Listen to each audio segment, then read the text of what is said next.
Voici un petit vidéo explicatif visant à vous rappeler quelques notions importantes de l'utilisation de votre véhicule récréatif.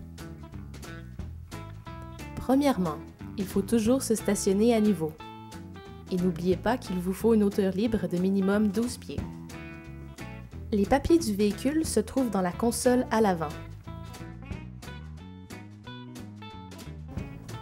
Si la batterie du moteur est vidée, vous pouvez démarrer le moteur sur la batterie auxiliaire en tenant ce bouton. On le tient et on démarre le moteur. Pour vérifier l'huile, vous devrez ouvrir le capot. À côté de la clenche, vous trouverez le frein à main qu'il ne faut jamais mettre en aucun cas. Bien que le véhicule ne consomme pas d'huile, nous vous demandons de la vérifier à chaque plein d'essence.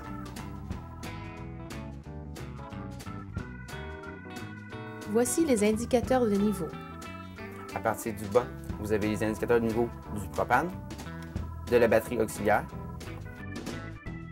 de votre réservoir d'eau potable et de vos réservoirs septiques. Au noir, c'est la toilette.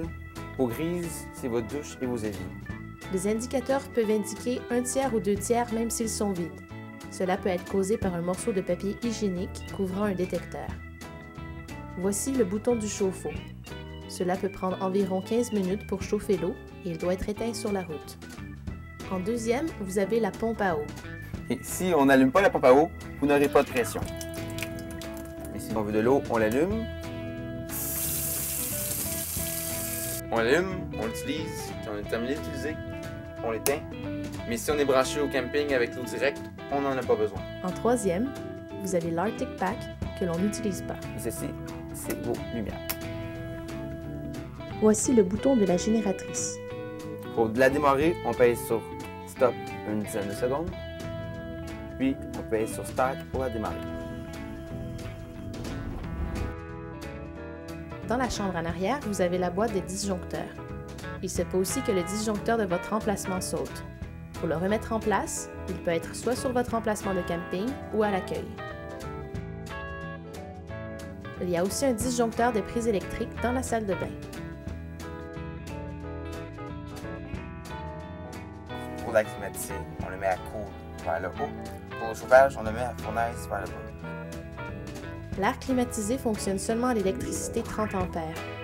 Laissez le bouton à High afin d'éviter que le climatiseur gèle. Si c'est le cas, éteignez-le 1 heure ou 2 pour que la glace fonde. Le chauffage fonctionne sur la batterie et le propane. Alors, si jamais la batterie auxiliaire est faible, il faut démarrer le moteur pour recharger la batterie auxiliaire pour que votre chauffage fonctionne. Pour allumer le four, vous devez appuyer sur le bouton Pilot On pendant 30 secondes. Ensuite, allumez-le avec un long briquet. Et on tourne tranquillement ici pour allumer les ronds.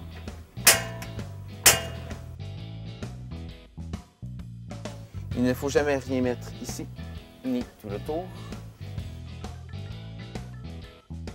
Il faut s'assurer que le banc conducteur soit avancé et qu'il n'y ait rien à l'extérieur qui obstrue l'extension.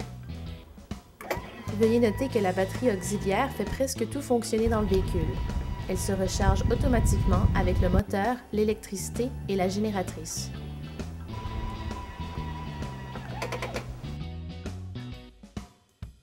À chaque fois que vous vous déplacez, vous devrez rechercher de nouveau les canaux de votre télévision. Pour ce faire, assurez-vous d'être à l'Input TV et appuyez sur Setup TV Menu. Et avec les flèches et Enter, nous allons dans Channel, Auto Channel, et nous cherchons dans l'air, tout simplement. Une fois la recherche de canaux terminée, vous pourrez écouter les postes que vous aurez captés.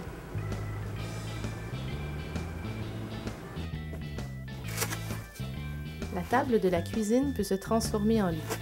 Il vous suffit de retirer les coussins, de tirer la manivelle sous la table afin de la baisser et de replacer les coussins de manière à faire un lit.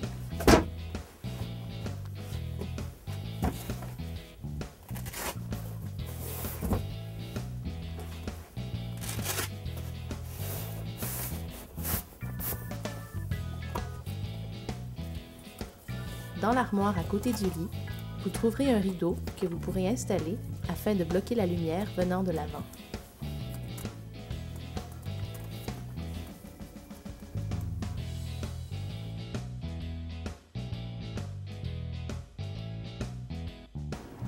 Vous avez la génératrice, le propane, vos branchements pour les égouts, votre essence, votre fil électrique et vos connexions pour l'eau.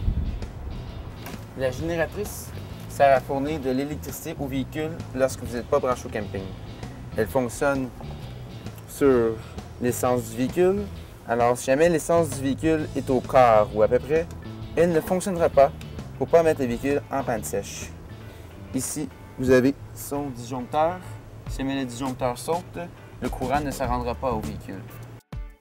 N'oubliez pas que vous devez allumer la génératrice sur le panneau de contrôle à l'intérieur du véhicule en appuyant sur le bouton pendant 10 secondes avant de la démarrer. Le propane fait fonctionner plusieurs choses dans le véhicule. Il faut toujours le laisser ouvert.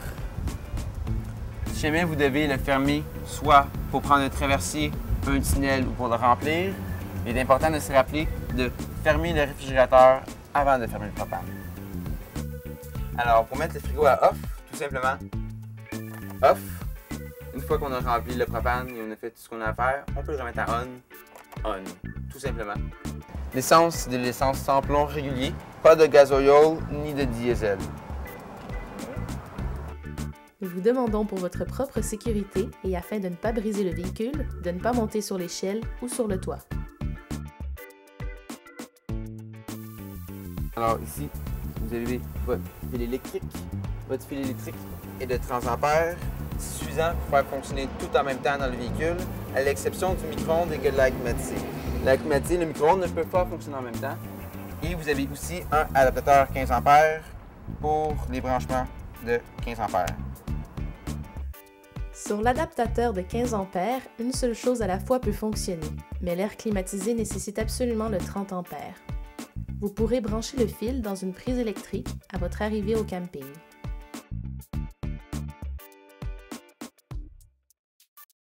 Alors ici, vous avez vos branchements pour vous brancher à l'eau. Vous avez ici votre réservoir. Alors pour remplir le réservoir, on met tout simplement le boyau d'arrosage dans le trou et ça déborde lorsque c'est plein. Mais ce n'est pas pour vous brancher directement au camping. Pour vous brancher directement au camping, c'est ici. On fait juste visser tout simplement le boyau d'arrosage. Alors ceci est votre réservoir d'eau potable et en bas, vous avez votre branchement direct pour l'eau du camping. Il est très important de se rappeler de ne pas se brancher à cette connexion ici. Cette connexion-là met de l'eau directement dans vos égouts et si vous la branchez là et que vous n'ouvrez pas vos trappes, ça va déborder par l'intérieur.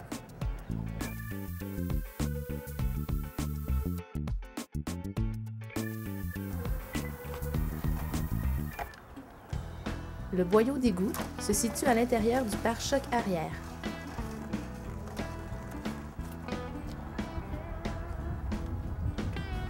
Il faut tout simplement le brancher à la sortie d'égout en retirant le bouchon et mettre l'autre extrémité du boyau dans le trou prévu à cet effet.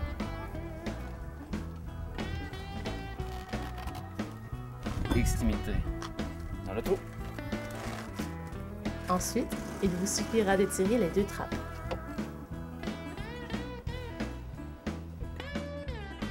À l'intérieur du véhicule, vous avez la batterie disconnect. Elle fait fonctionner la batterie auxiliaire, donc il faut toujours laisser le bouton à on, sinon rien ne fonctionnera. Alors, si jamais par inadvertance vous le mettez à off, rien ne fonctionnera dans le véhicule. Alors, c'est très important de toujours le laisser à on. Voici le bouton de l'auvent. Veuillez noter qu'il est non fonctionnel. Pour faire fonctionner la télévision lorsqu'on n'est pas branché au camping. Le bouton rouge sert à allumer la lumière extérieure. À la fin, vous avez le détecteur de propane. Il y a aussi un détecteur de fumée et de monoxyde de carbone dans le véhicule. Avant de partir sur la route, il faut vérifier 3 choses. 3, 2, 1. Alors, il faut vérifier les 3 dômes. Il faut vérifier les 2 boutons. 1, 2. Et le 1, c'est de faire un petit tour à l'extérieur. C'est sûr que tout est bien fermé. Avant de partir, S'assurer de fermer les 3 dômes.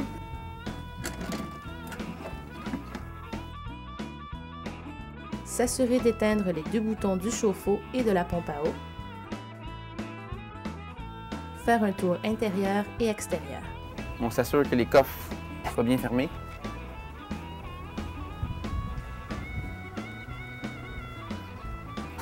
Et qu'on soit débranché à l'électricité, qu'on soit débranché des égouts et que l'extension soit fermée. N'oubliez pas de vous faire guider lorsque vous reculez.